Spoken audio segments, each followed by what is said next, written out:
Welcome to this look at the history of Westlegate in yellow and All Saints Green in, well, green. At the bottom of Westlegate in the early 1960s was Charles Hall selling furniture, carpets, television and records. It would become Harvey's, JJB Sports and is now a Tesco Express in 2024. Now looking opposite, this area was known as St Stephen's Plain before the widening of St Stephen's Street. These buildings would be in the left-hand carriageway as seen today. With an address of 4 St Stephen's Plain, this was the Ipswich Tavern as seen in 1936 and 1938. It had been known as the City of Norwich pub until 1864. The name change would have predated any football rivalry. It was closed and demolished in 1974. This is number 1 Westlegate as seen in 1936, L. Joy Fish Merchant, compared to the 2024 equivalent view. Next is numbers 5 to 7 in 1936, again as compared to today. If we look opposite, what was once known as 16 Westlegate is now the site of Westlegate Tower.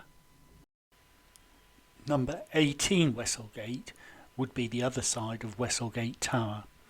Westlegate Tower itself housed the city's first McDonald's, and next to it this is a colour photo from 1939 of number 20 Westlegate, once the Barking Dicky pub from 1830 to 1858. It's one of only 5 thatched buildings that survived the fire of 1507. In 1900 it was the site of an umbrella maker and would eventually become a bank and now a cafe. But why is the street called Westlegate? The plaque on the building informs us that the name refers to a wheat bread market that was held in this location. To the right of this building runs All Saints Alley. A couple of shots follow. The historic photos date from 1937, nearly 90 years before those of the present day. Returning back out of All Saints Alley and looking across Westlegate currently looks like this, but in 1938 it was the location of the Norwich Union Life Office. Into All Saints Green now, where we would find the Tons pub at number 2, seen here in 1936. Originally dating from 1806, by 1938 it had been rebuilt. Although damaged in the war, it's still recognisable today, though it was renamed the Pig and Whistle in 1971. When the Tons, now the Pig and Whistle, was rebuilt, it took in numbers 4 to 8 All Saints Green, leaving number 10, the building on the left, which is the last one standing in this 1936 photo, which shows numbers 4 to 8 before the pub was extended the following year. Next door, this was number 12 in 1936, and here in 2024 with the Aviva buildings now situated behind. A little further along, the building on the left of this 1938 photo is no more, the present day equivalent view looking like this. Looking across the road at this point, the view used to be like this, with All Saints Street on the left and All Saints Green on the right, all replaced by Bond's new building in 1951, which would be taken over by John Lewis in 1982, only being renamed as such in 2001. Other buildings on All Saints Green, which comprised Bond's earlier store, were number 21, the former Thatch Cinema, seen here in 1935, and numbers 23 to 25 All Saints Green, this photo dating from 1938.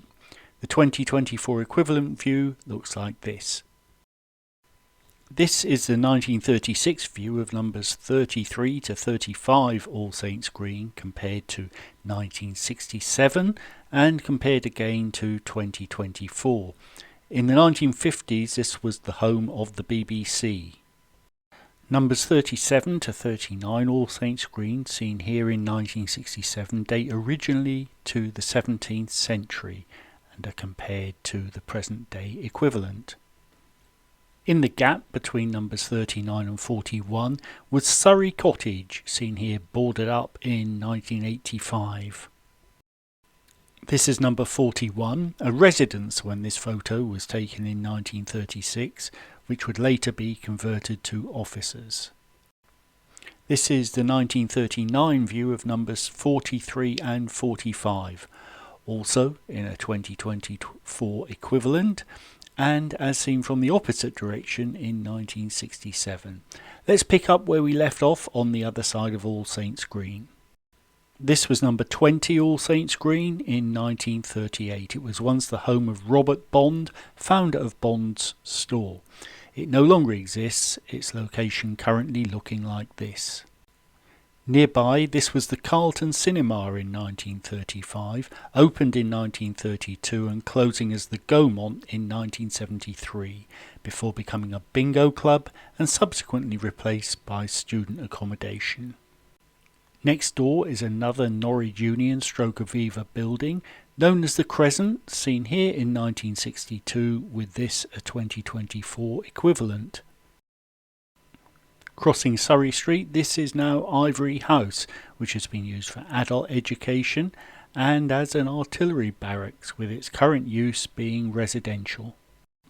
Opposite, this is St Catherine's Close, seen here in 1935. It was the home of the BBC in Norwich for radio from 1956 to 1980 and for TV from 1959 to 2003.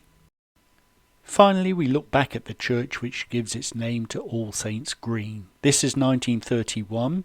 In 1961, we see Westlegate Tower being constructed in the background, and in 2024, this is the current view. Thanks very much for watching.